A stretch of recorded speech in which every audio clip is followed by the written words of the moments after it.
नमस्कार दोस्तों आज हम स्मार्ट फेसर जो है ये 3 फेज का ये स्टार्टर है। और इसमें क्या प्रॉब्लम है कि मोटर 2 सेकंड 3 सेकंड चलकर बंद हो जा रहा है। तो यहाँ पर हम सबसे पहले क्या करेंगे, इनपुट सप्लाई चेक करेंगे।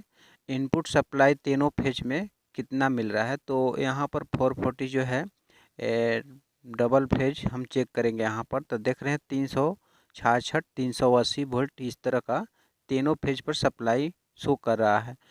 तो यहाँ पर देख रहे हैं बारी बारी से तीनों जो है इनपुट सप्लाई पर हम चेक कर लेते हैं। यहाँ पर भी डिस्प्ले पर लिख रहा है 380। अभी क्या है कि मोटर ऑफ है। चलिए स्टार्ट ऑन करके देखते हैं। यहाँ पर मैंने ऑन कर दिया। ऑन करने के बाद में आउटपुट सप्लाई हम चेक कर लेंगे कि आउटपुट सप्लाई 380 360 यानी कि 400 के मैक्सिमम में यहाँ पर आउटपुट सप्लाई मिलना चाहिए। लेकिन क्या है कि 2-3 सेकंड चलने के बाद में यहाँ डिस्प्ले पर CPP लिख कर आ रहा है।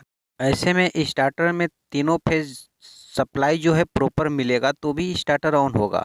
और आउटपुट सप्लाई जो है आपका कितना दे रहा है वो पता नहीं है। तो आउटपुट सप्लाई हम यहाँ पर तीनों फेज में बारी बारी से हम चेक कर लेंगे। तो दोस्तों आउटपुट भी सप्लाई सेम बता रहा है, जितना इनपुट आ रहा है उतना आउटपुट बता रहा है। तो यहाँ पर देख रहे हैं 333 380 360 इस तरह का वोल्टेज। हालांकि वोल्टेज सुबह और शाम में कम रहता है, ठंडी के मौसम है। तो यहाँ पर 380 यहाँ पर रीडिंग देख रहे हैं, CPP लिख रहा है।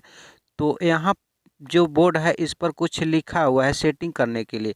तो यहाँ पर 30 से एम्पियर तक सेटिंग करने का मांग रहा है, लेकिन इसमें है कि 27 एम्पियर तक सेटिंग किया हुआ है।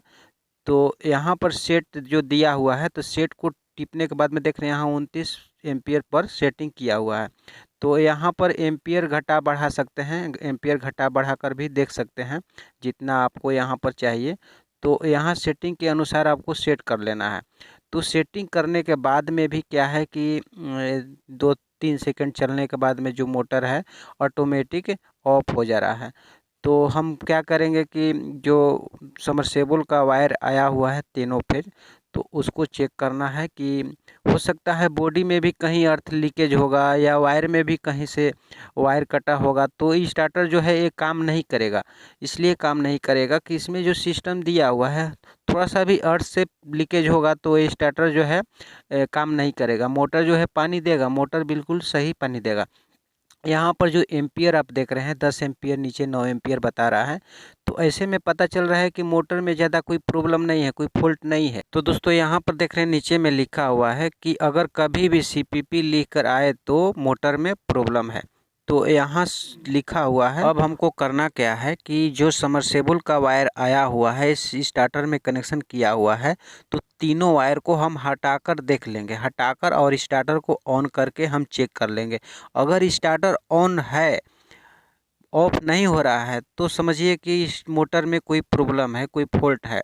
तो चलिए यहाँ पर तीनों वायर को हम निकाल देते हैं। निकालने के बाद में अब स्टार्टर को ऑन करते हैं। ऑन करने के बाद में हम 1 मिनट 2 मिनट 3 मिनट आपको जितना मर्जी उतना चाहे आप इसको ऑन करके चेक कर सकते हैं कि स्टार्टर ऑफ हो रहा है कि नहीं हो रहा है। तो अभी फ़िलहाल देख रहे हैं स्टार्टर जो है ऑफ नहीं हो रहा है, अभी ऑन है।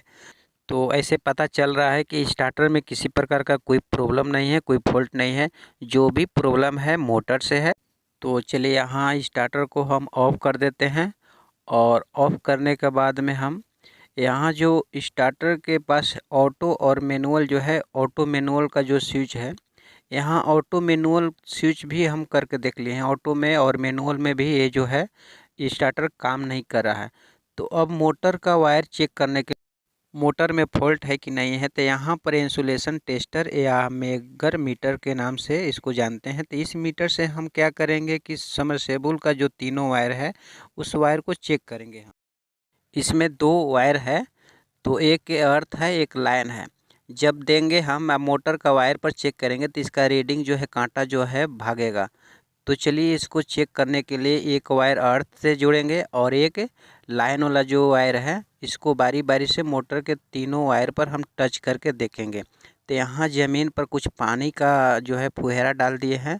तो इसे चेक करने के लिए मेगर मीटर का जो अर्थ वाला है तो अर्थ वाला वायर को हम ज़मीन में गाड़ देंगे और मीटर का जो हैंडल है, हैंडल को घुमाएंगे तो यहाँ पर क्या होगा कि करंट पैदा होगा।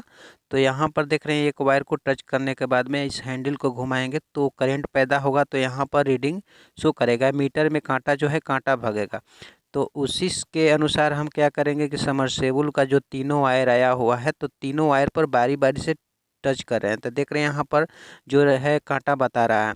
यदि बॉडी अर्थ नहीं रहता तो यहाँ पर कांटा शो नहीं करता, लेकिन यहाँ पर कांटा बता रहा है, पता चल रहा है कि मोटर में फॉल्ट है, बॉडी अर्थ मिल रहा है कि मोटर में 100% फॉल्ट है। अब मोटर को बाहर निकाल कर चेक करना होगा। तो दोस्तों मेरा वीडियो कैसा लगा आप नीचे कमेंट बॉक्स में ज़रूर लिखना, और अभी तक मेरे चैनल का सब्सक्राइब नहीं किया तो सब्सक्राइब कर देना, लाइक कर देना, इस वीडियो को ज़्यादा से ज़्यादा शेयर ज़रूर करना। नेक्स्ट वीडियो में फिर मिलेंगे, तब तक चलते हैं दोस्तों, जय हिंद।